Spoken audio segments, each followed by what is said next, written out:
Ahora vamos a hablar de la configuración interna del mesencéfalo, la porción más rostral, más superior o cefálica del tallo cerebral. Para esto vamos a estudiarlo a dos cortes clásicos, recordamos igual, son cortes transversales, está el mesencéfalo en una vista ventral, sin embargo nos vamos a orientar más por esta vista dorsal, ¿no? Entonces vamos a hacer un corte A, que en este caso corresponde a un corte a nivel de colículo inferior. Recordamos que esta es la lámina cuadrigémina con los colículos, y un corte B, que es más complejo, a nivel de colículo superior. Eso es lo que nos puede orientar, ¿no? Colículos inferiores, superiores, para hacer los cortes. Vamos a comenzar entonces con el corte A, es a nivel de colículo inferior. Recordamos, igual que los esquemas que hemos hecho hasta ahora en el tallo cerebral, en un corte transversal, hacia abajo es ventral, o hacia adelante, ¿no? Es dorsal, que sería hacia atrás, igual sujeto anatómico, derecha e izquierda.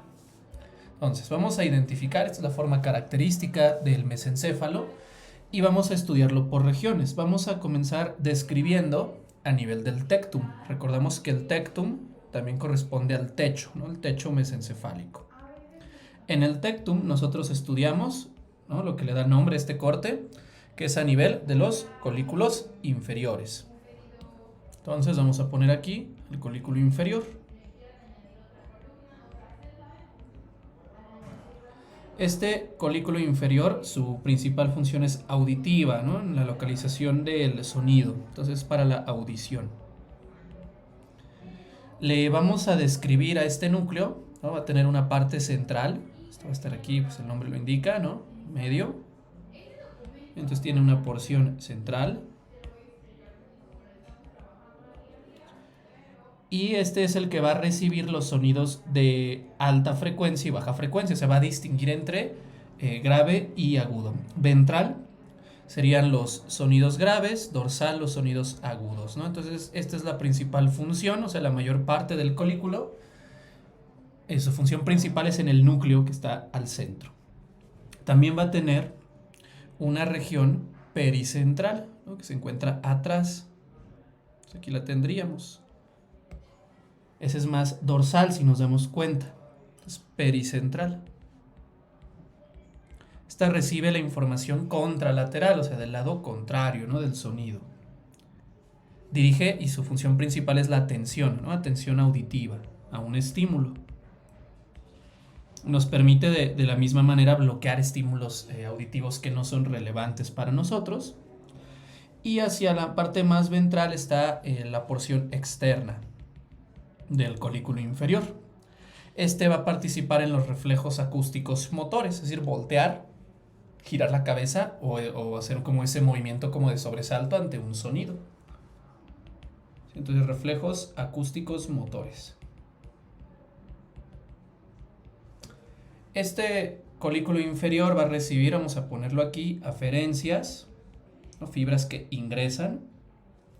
Como ya habíamos mencionado en la parte de puente, del lemnisco lateral, que es de la vía auditiva, ¿no?, tanto ipsi como contralateral. También aferencias del otro colículo, el colículo inferior contralateral, de la corteza cerebral y de la corteza cerebelosa. Entonces también va a llegar información del cerebro y del cerebelo.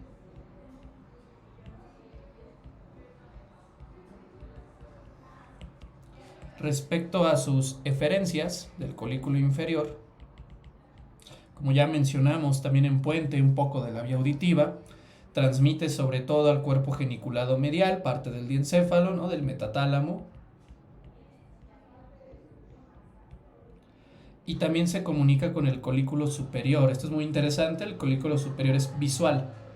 Es precisamente para hacer estos reflejos, ¿no?, para voltear los ojos ante un estímulo auditivo. Y también a manera de retroalimentación hacia el cerebelo. También envía información de regreso por el velo medular superior.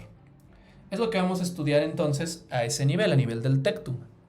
Después, si nosotros recordamos un poco de la división en general del tallo, ¿no?, ahora vamos con la parte del tegmento o calota o casquete, ¿no? Entonces vamos con el tegmento mesencefálico. Nos damos cuenta que la cavidad aquí es muy estrecha, ya no es el cuarto ventrículo, Esa cavidad es el acueducto, ¿no? Es el acueducto mesencefálico. También se le dice acueducto cerebral o por su epónimo, acueducto de Silvio. Es el sitio más estrecho, no contiene plexos coroides en este sitio, a diferencia de los ventrículos, y además se puede estrechar, ocasiona aún más, ¿no? Obstruir, ocasionando una hidrocefalia, acumulación de líquido cerebroespinal. En esta región del tegmento vamos a encontrar muchas fibras que le decimos de paso, ¿no? Aquí vamos a poder distinguir de hecho ya los lemniscos. Recordamos que los lemniscos, como explicábamos en médula oblongada, son fibras ascendentes y descendentes que se decusan y que adquieren esta forma característica de cinta. Entonces, hasta adelante y ventral tendremos al lemnisco medial, el cual ya explicamos que tiene fibras procedentes de los núcleos de gracil cuneiforme, es decir, vibración, tacto fino, tacto discriminativo y propiocepción consciente. También tendríamos más lateral, ¿no? Hacia afuera, al lemnisco espinal, ¿no? Que es el tracto neoespinotalámico, ¿no? Espinotalámico lateral y anterior, o sea, termoalgesia, vibración, ¿no? Tacto grueso protopático, ¿no? En sentido medial tenemos al lemnisco trigeminal, que también va a estar asociado. Recordamos que esta es la vía trigémino-talámica que va al núcleo ventral posteromedial, ¿no? Que se origina del núcleo espinal del trigémino, que explicamos en médula oblongada. Y finalmente, dorsolateral, ¿no? Lemnisco lateral, que recordamos la relevancia que tiene con la vía auditiva y que justo envía además axones, ¿no? Al colículo inferior, ¿no? Que es parte de estos relevos. A estos 4 lemniscos ya acomodados en una cinta es la cinta de Rayleigh, ¿no? Que ya incluye a los 4 lemniscos que están en posición lateral a nivel del tegmento, ¿no? Como nos damos cuenta. Entonces son los axones que vamos a estar identificando a ese nivel. También nosotros vamos a identificar, vamos a ponerlo de otro color, un fascículo que ya hemos explicado en múltiples ocasiones, que es el fascículo longitudinal medial. Este fascículo va a estar discurriendo, que luego no es fácil de distinguir, o en situación dorsal relacionado con el acueducto, ¿no? Tendríamos ahí los núcleos, perdón, acá, más abajo, los núcleos dorsales, ¿no? Acá están, una disculpa, del fascículo longitudinal medial. Recordamos, participa en la mirada conjugada, coordina los núcleos vestibulares, ¿no? Que vimos en médula oblongada y puente, con los núcleos de los nervios craneales 3, 4 y 6, ¿no? Esa también sería una de sus funciones de este fascículo. También en sentido ventrolateral vamos a encontrar otros fascículos, ¿no? Veremos más adelante el fascículo tegmental ventral, ¿no? Que se va a relacionar con los núcleos del mismo nombre, ¿no? El fascículo tegmental ventral coordina o conecta a los núcleos basales, ¿no? Antes llamados ganglios, con las olivas, ¿sí? Entonces son un poquito de los axones que nosotros vamos a distinguir. También vamos a observar la decusación de los pedúnculos, que eso también se puede observar a este nivel. Vamos a ponerlo aquí, ¿no? Todas estas fibras que vemos aquí al centro es la decusación peduncular.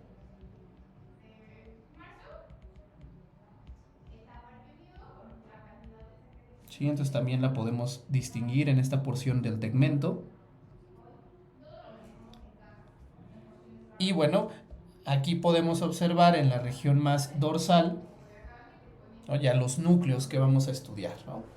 ¿Qué núcleos estudiamos a nivel del colículo inferior?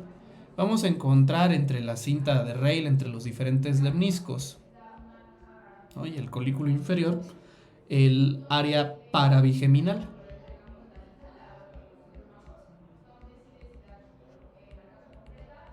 Un núcleo parabigeminal, ¿no?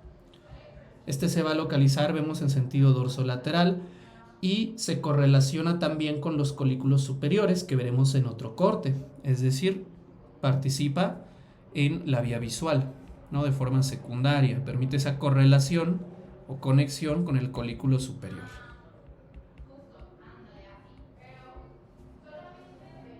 También podemos distinguir los núcleos, diferentes núcleos tegmentarios, ¿no? Estamos justo en el tegmento mesencefálico, vamos a irlos mencionando. Por un lado tenemos el núcleo tegmentario dorsal, que aquí estaría, vamos a ponerlo acá.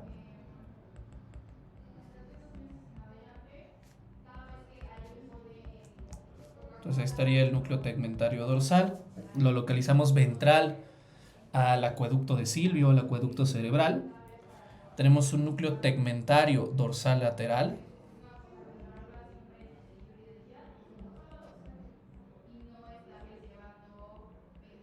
¿No? También ahí lo vamos a encontrar. Y un núcleo tegmentario ventral, hasta hacia adelante, como el nombre indica. ¿Sí? Entonces son los núcleos tegmentarios que encontramos a nivel del mesencéfalo, dorsal, dorsal lateral y también el ventral. El núcleo tegmental dorsal tiene una relación con el núcleo interpeduncular que recibe sus aferencias, entonces se relaciona con el núcleo interpeduncular que ahorita vamos a explicar.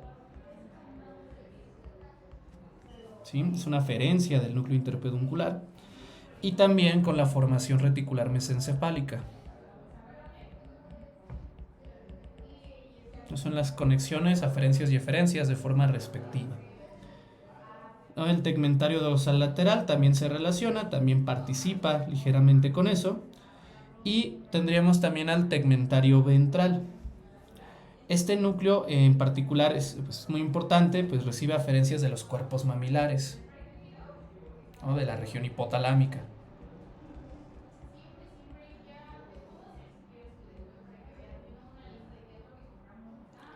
Este es interesante, ¿no? Los núcleos tegmentarios, tanto dorsal y sobre todo el ventral, porque se relacionan con la emoción y la conducta. Se ha visto pues una ligera participación en los sistemas de recompensa, ¿no? Y en los cambios conductuales. Entonces sería como su principal función. Entonces estos son algunos de los núcleos que podemos distinguir ahí. ¿Qué más podemos estudiar? Tenemos un núcleo que se localiza justo al centro, que podemos ver aquí.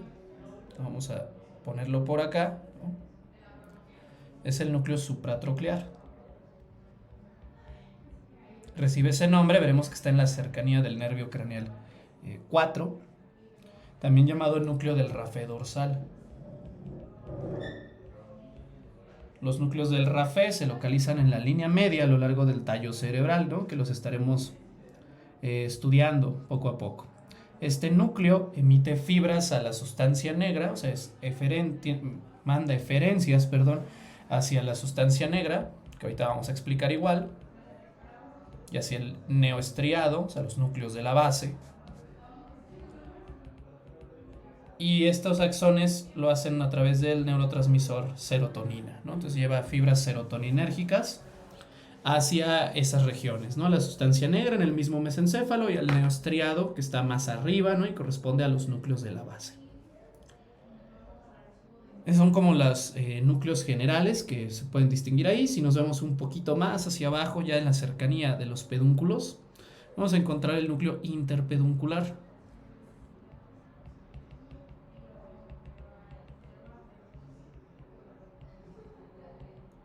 Y a los lados del mismo, pues aquí podemos distinguir, ¿no? En la cercanía también, al núcleo pigmentado parabraquial.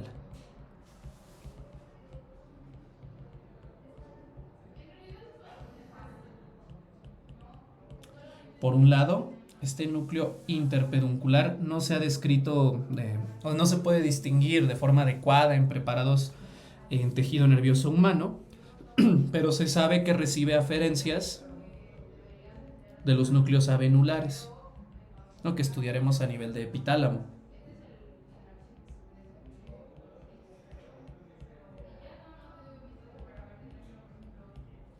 Sí, también emite fibras al núcleo tegmental dorsal, ¿no? Que ahorita habíamos mencionado. Entonces este núcleo va a mandar axones, ¿no? Los cuales se van a comunicar con el tegmental dorsal. Por otra parte, este pigmentado parabraquial, que lo encontramos en sentido lateral, va a ser una extensión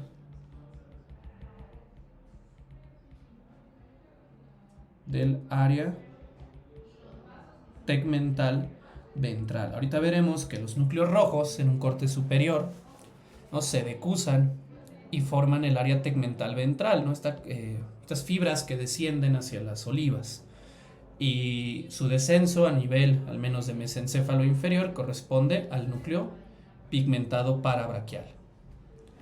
Eso es respecto a la parte del tegmento. De aquí pues mencionar que están los núcleos de los nervios craneales a ese nivel. Ahí podemos distinguir algunos. Por ejemplo, aquí vamos a ver el núcleo troclear.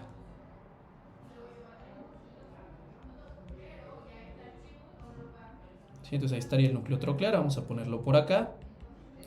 Como el nombre indica, es del nervio craneal 4, el troclear.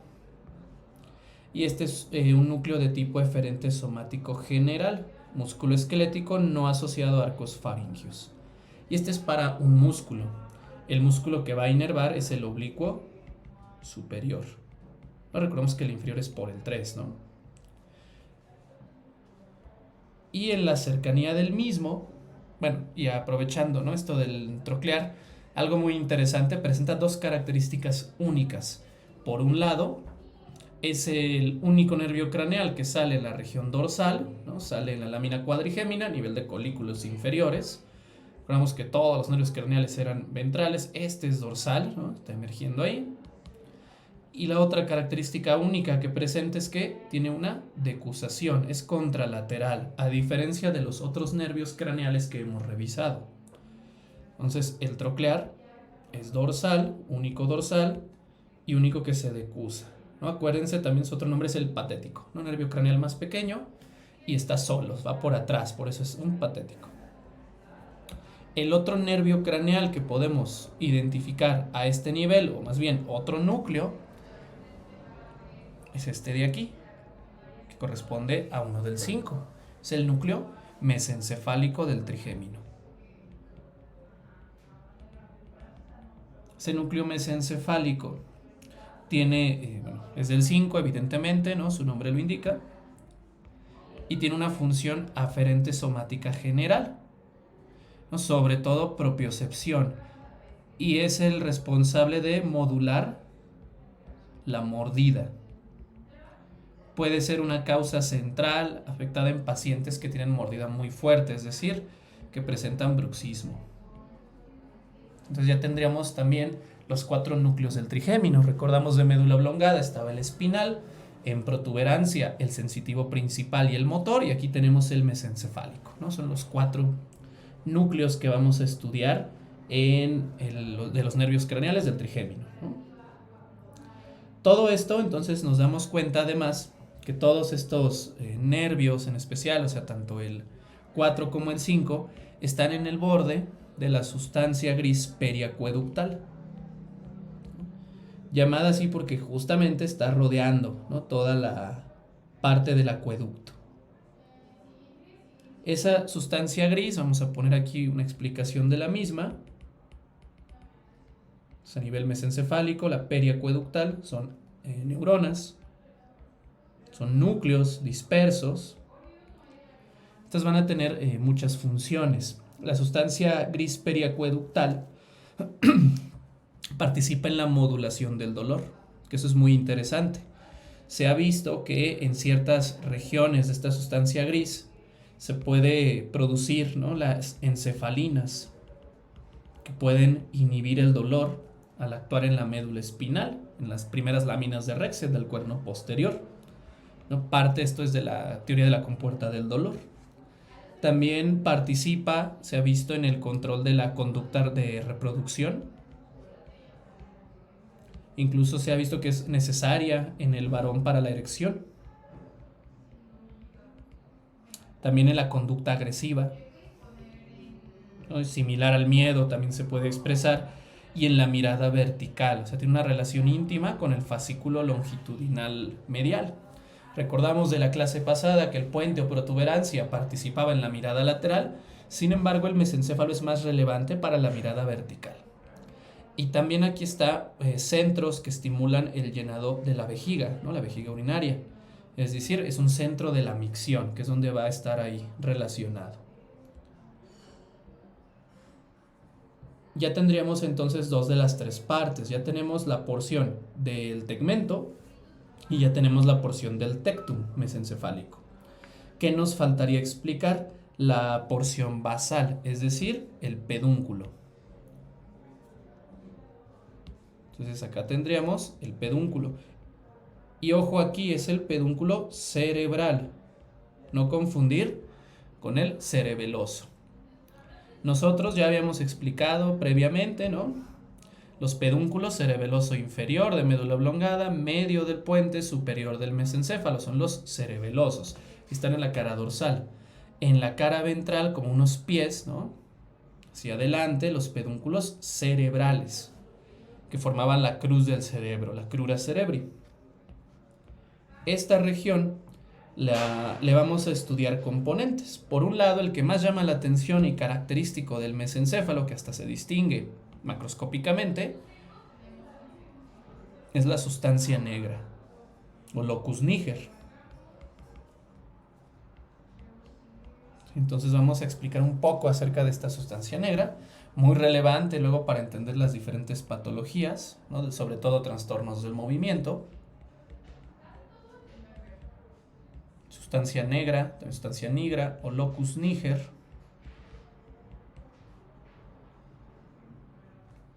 La vamos a dividir en dos componentes. Por un lado, en su parte más dorsal, vamos a ponerlo aquí, tiene la pars compacta y ventral tiene la pars o parte reticular, ¿no? También lo ponen como reticulada. Entonces, compacta y reticular son sus dos componentes principales y es lo que le vamos a estudiar a la sustancia negra. Vamos a explicar aquí cada una de ellas. La porción compacta, que recordamos era más dorsal, se caracteriza por tener abundante melanina. Eso le da el color negro, ¿no? La sustancia. La pars reticular, por otra parte, tiene pigmentos férricos, es decir, tiene abundante hierro. ¿Por qué esta melanina? Bueno, resulta que la sustancia negra tiene dos tipos de neuronas, las pigmentadas y las no pigmentadas. Las pigmentadas, que tienen melanina, ¿no? Es porque producen dopamina. Y son el doble, o sea, son la mayor cantidad de neuronas. También hay no pigmentadas, que estas son menos y pueden producir acetilcolina o pueden producir GABA, ¿no? Como inhibidor. ¿Y a qué se debe esta pigmentación? Recordamos el metabolismo básico catecolaminérgico, ¿no? A partir de la tirosina, el aminoácido no esencial, se sintetiza la dopa. La dopa a su vez se descarboxila, ¿no? Tenemos una dopamina y esta puede generar otra, se puede modificar para hacer noradrenalina y adrenalina. En este caso, pues nos interesa aquí a nivel de la sustancia negra hasta la formación de dopamina. Como desecho, como residuo metabólico, ¿no? Se forma, que es la misma vía, la melanina se va depositando. O sea, la melanina es un indicio nada más de la actividad dopaminérgica, de todo lo que se está produciendo a nivel de la sustancia negra. Veremos que la sustancia negra, y esta pues por su importancia vamos a explicar un poco más a detalle, tiene múltiples aferencias y aún más eferencias, ¿no? ¿Qué va a recibir la sustancia negra? La aferencia más importante la va a recibir del neoestriado, de los núcleos basales, ¿no? Putamen, globo pálido. Esa es la más importante que va a recibir. Y aquí sobre todo quien va a actuar es el caudado. El núcleo caudado es quien le va a mandar la mayor cantidad de información. También lo hará en menor medida el putamen, ¿no? Que va a participar.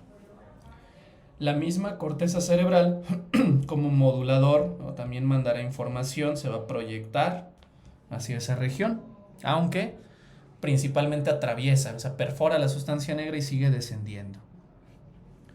El núcleo subtalámico también será relevante, ¿no? Cuando expliquemos igual núcleos basales para ver la vía directa, vía indirecta, pues este será importante. Va a transmitir glutamina, ¿no? Y ahora las eferencias, hacia dónde se comunica la sustancia negra. Va a mandar las mayores cantidades, las fibras nigroestriadas.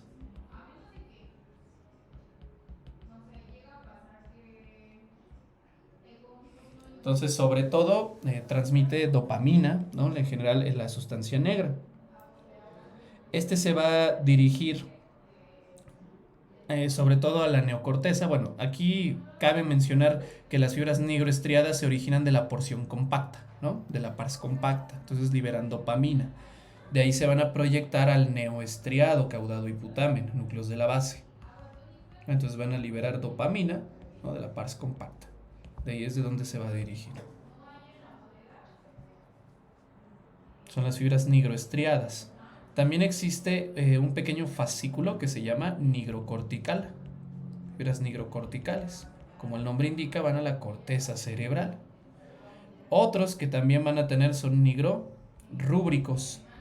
Ahorita veremos que en el corte superior están los núcleos rojos. Entonces va a mandar información hacia el núcleo rojo.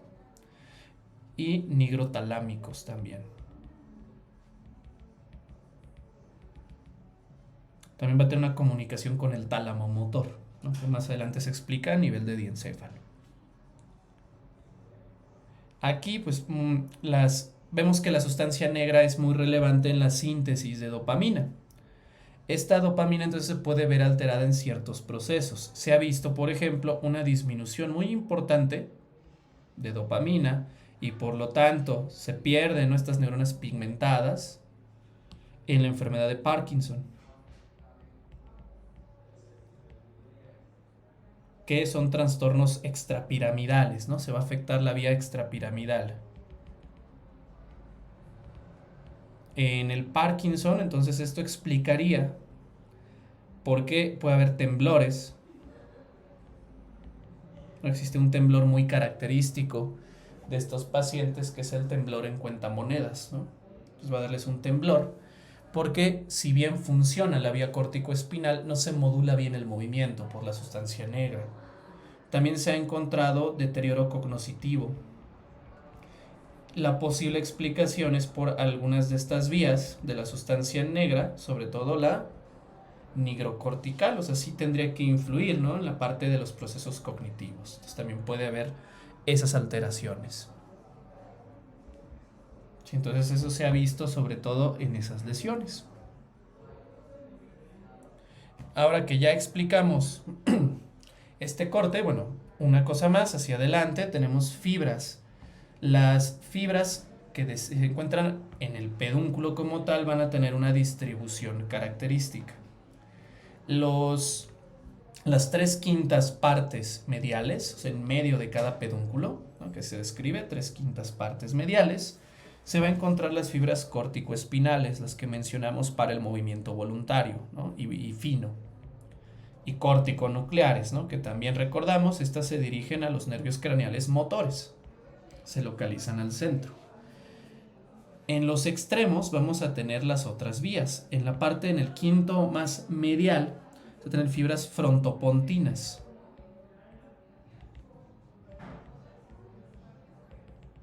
Se van a localizar ahí, a nivel del tegmento, pero en su parte más medial. Y más lateral, las fibras temporopontinas, que van a hacer sinapsis en los núcleos pontinos, ¿no?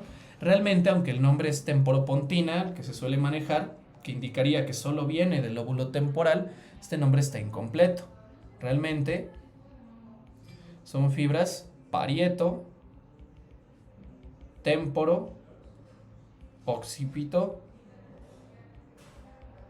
pontinas, es decir, incluye de los otros lóbulos, ¿no? No está solo relegado a las fibras del lóbulo temporal. Eso sería entonces a nivel de colículo inferior. Siguiente corte, ¿no? Si nos vemos un poco más arriba, tendríamos el corte a nivel de colículo superior. Aquí muchas de las estructuras van a ser las mismas, las que ya describimos en el corte inferior. Tendríamos la cinta de Reil con los lepniscos, recordamos, medial de gracil cuneiforme, espinal, espinotalámico, trigeminal y lateral, ¿no? De la vía auditiva. Eso se mantiene igual. Tenemos también los núcleos tegmentarios, ¿no? Estarían ahí distribuidos de forma similar. Tenemos el acueducto mesencefálico cerebral. Tenemos también la sustancia gris periacueductal, que ahí se mantiene. Lo mismo acá, la sustancia negra con su porción compacta y reticular. Y ya los pedúnculos con sus diferentes fibras, medial corticoespinales, bueno, medial frontopontinas y temporopontinas en sentido lateral. Aquí ya vamos a incluir otros núcleos. A este nivel vamos a irlos describiendo a detalle. Por un lado tenemos hasta adelante el núcleo oculomotor. Vamos a ponerlo aquí. Ahorita vamos a ir describiendo cada uno de ellos. Vamos a tener los músculos accesorios del oculomotor. Vamos a ponerlos a un lado. Igual estamos en la periferia de la sustancia gris. Es el núcleo intersticial de Cajal.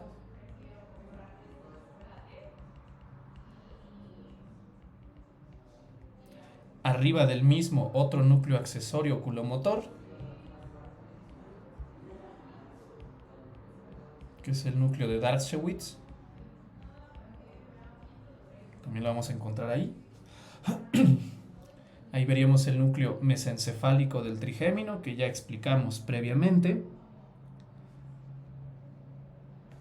Acá estaría el fascículo longitudinal medial con su misma distribución clásica, dorsal y al centro, ¿no? Prácticamente. Y un núcleo muy importante, también accesorio, el núcleo de Edinger-Westphal.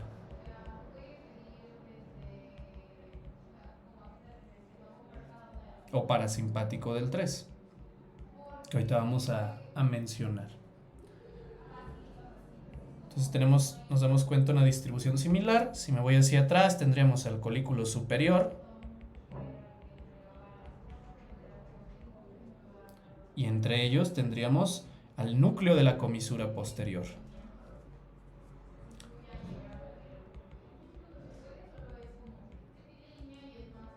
Que justamente pues, está conectando a la comisura posterior. Sí, entonces estos son los componentes principales a nivel del tegmento, ¿no? Y algo que llama mucho la atención a este nivel son los núcleos rojos.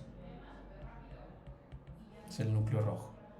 Entonces vamos a describir cada uno de estos elementos para poder darnos una idea. Vamos a comenzar entonces ya a nivel de colículo superior con los colículos, ¿no? A nivel del corte. Estos son importantes para la vía visual, a diferencia de los inferiores, que era para la vía auditiva.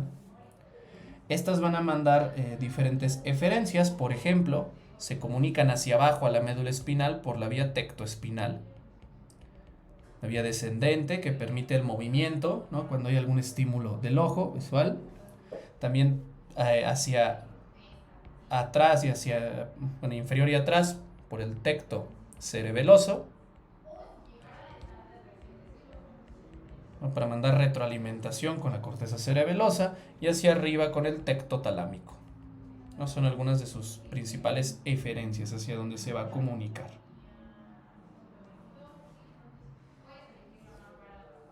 Arriba del colículo superior, que en este corte no se vería, si tenemos ahí los colículos superiores, justo arriba, en la unión ya con el diencéfalo, vamos a encontrar el área pretectorial.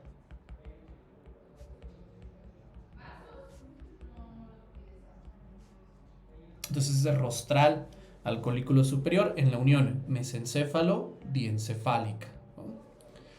Y esta área pretectorial también va a ser uno de los diferentes sitios que participan en la mirada vertical. ¿no? Junto con el fascículo longitudinal medial. Entonces, mirada vertical también va a participar para eso.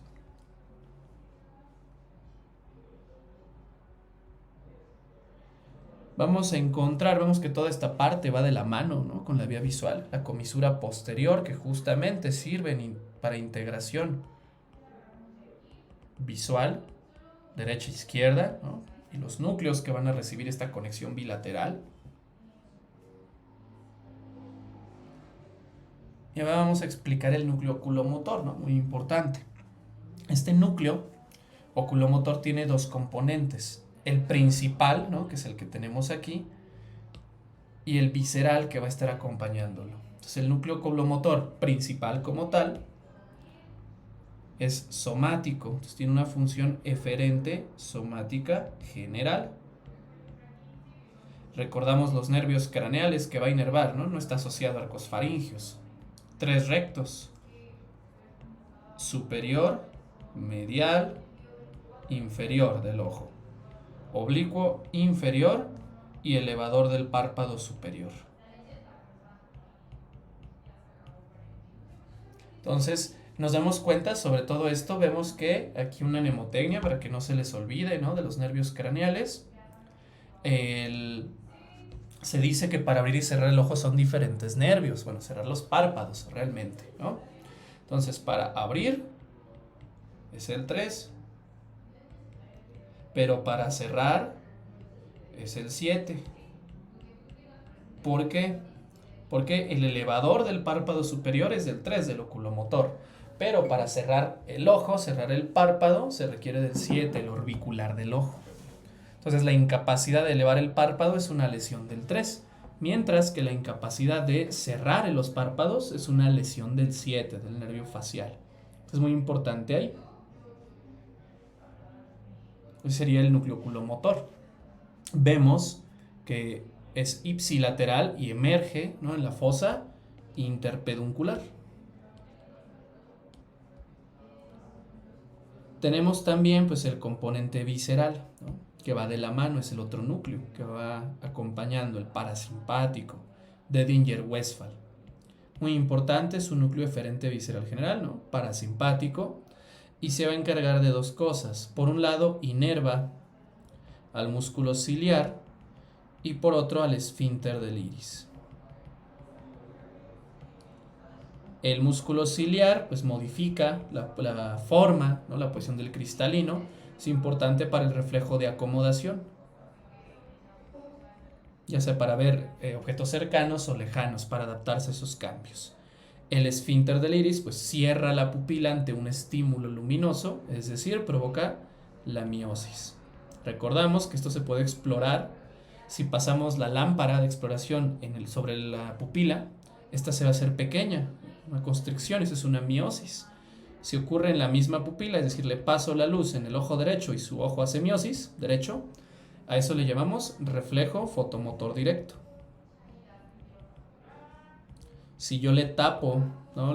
Pongo la mano en la nariz, separando un ojo del otro, y le paso la luz, por ejemplo, en el ojo derecho, y el izquierdo es el que hace también la miosis, que es lo normal, ese se llama reflejo fotomotor consensual. Entonces, nuevamente, cuando yo exploro, ¿no? Justo este reflejo para ver si está bien el núcleo de Edinger-Westphal, ahí tenemos los ojos, ¿no?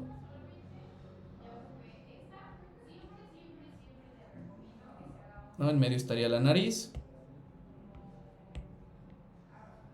Si yo le paso, aquí pongo la lámpara de exploración, ¿no? Y le ilumino. Si la pupila al mismo lado se hace pequeña, ese es un reflejo fotomotor directo. Si yo pongo la mano aquí en medio para que la luz no llegue al otro ojo, ¿no? Yo exploro el otro ojo, o sea, le paso luz en el lado derecho, por ejemplo. Pero el ojo izquierdo, aunque no reciba la luz directamente, hace esto, miosis. Ese es un reflejo fotomotor consensual. Eso es lo normal. Cuando hay una lesión a nivel mesencefálico o de esta porción, ¿no? Decimos que hay una arreflexia en caso de que no se mueva. Si las pupilas presentan diferente tamaño, ¿no? decimos que el paciente tiene anisocoria. Esa es como la importancia de ese núcleo. Ahora, algo pues muy importante es que cuando el nervio sale, ¿no? Si nosotros hiciéramos aquí un corte transversal, ese nervio 3, las fibras motoras estarían adentro. ¿Sí? Entonces serían centrales. Mientras las fibras parasimpáticas, las fibras pupilares, serían laterales o periféricas. Quiere decir que hay patologías que pueden afectar solo una parte del nervio. Por ejemplo, si hay una compresión, un tumor, un aneurisma, que esté así, que es una compresión extrínseca, el paciente solo tendría afección pupilar. En cambio, si hay una lesión vascular, porque la irrigación sobre todo es profunda, que estarían las arterias, por ejemplo, diabetes mellitus, ¿no? Un paciente con diabetes, se alteraría, se puede afectar la visión, el movimiento del ojo, pero no la visión pupilar. Esto estaría normal, ¿no? Los reflejos pupilares. Por eso es importante conocer esa distribución. Ese es el núcleo oculomotor, el núcleo del 3. Los demás son los núcleos accesorios del 3. ¿Cuáles son esos núcleos? El intersticial de Cajal, ¿no? Sobre todo, el de Darsewitz y el de la comisura posterior, que van a estar integrando. El núcleo intersticial de Cajal también va a correlacionar, va a permitir estos movimientos conjugados y va a ser importante, entre otros elementos, para la mirada vertical, que ya vimos es un proceso complejo que tiene varios componentes. Entonces, lesiones de este núcleo provoca una parálisis vertical de la mirada. El núcleo de Darsewitz también contribuye a la mirada conjugada y este tiene conexión, o sea, sirve sobre todo como relevo para conectar, ¿no?, al 3 y al intersticial de Cajal con los de la comisura posterior. Entonces, función de relevo para conectar con la comisura posterior. Y que a su vez la comisura posterior se relaciona con los colículos, ¿no?, superiores. Esos son como los principales elementos. Y ahora nos queda mencionar, bueno, aquí vamos a poner de los nervios craneales para concluir con nuestra tabla que hemos explicado de tallo cerebral. Se pone aquí el nervio craneal. Vamos a poner esta línea para hacer la separación.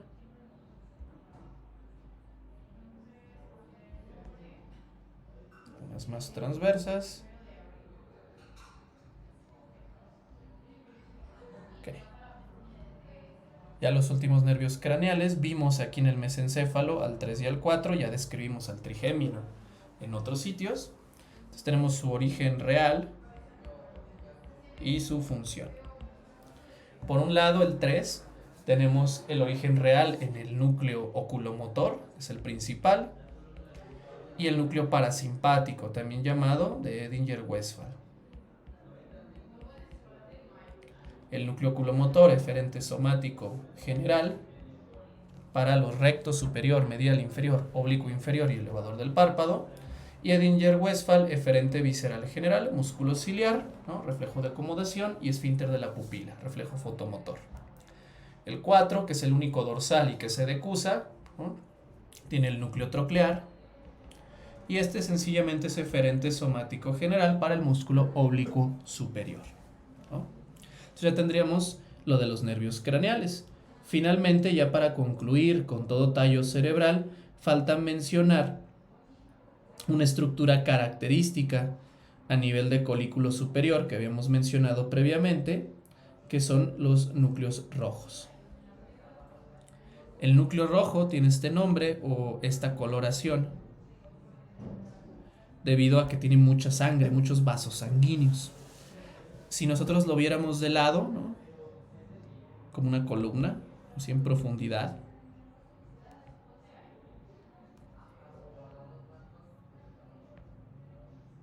el núcleo rojo lo dividimos en dos porciones.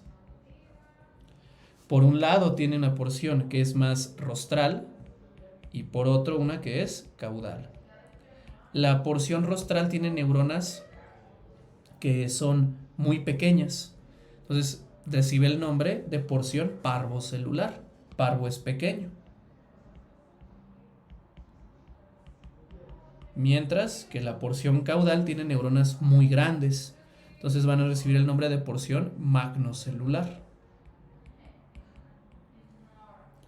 Este será atravesado por el pedúnculo cerebeloso superior, ¿no? Será atravesado por ellos.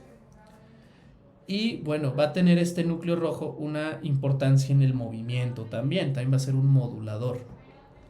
Va a recibir fibras de la corteza cerebral y del cerebelo. Vamos a poner aquí sus aferencias. Fibras córtico-rúbricas, vienen de arriba, corteza cerebral, y fibras cerebelo-rúbricas de los núcleos cerebelosos profundos. Mientras la parte eferente es la de mayor importancia. De la parte magnocelular y que se van a decusar, ¿no?, sus eferencias, viene la vía rubroespinal.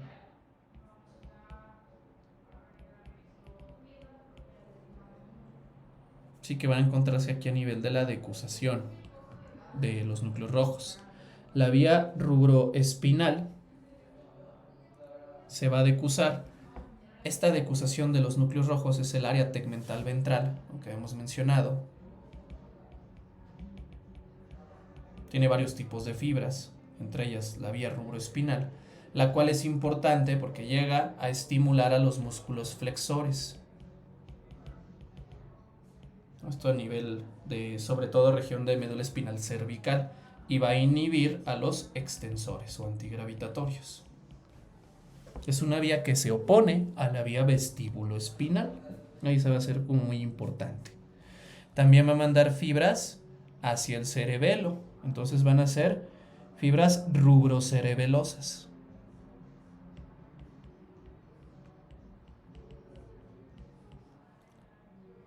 Y el más importante, de hecho, es en humanos, es el que va a tener el mayor volumen de fibras, ¿no? Vamos a ponerlo así más grande.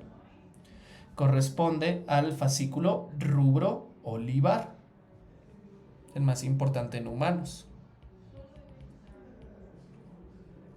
Este fascículo rubro-olivar se origina, de hecho, desde la porción parvocelular y va a llegar al complejo olivar superior, ¿no?, el que habíamos mencionado en puente, y otro hacia el complejo olivar inferior, hacia médula oblongada.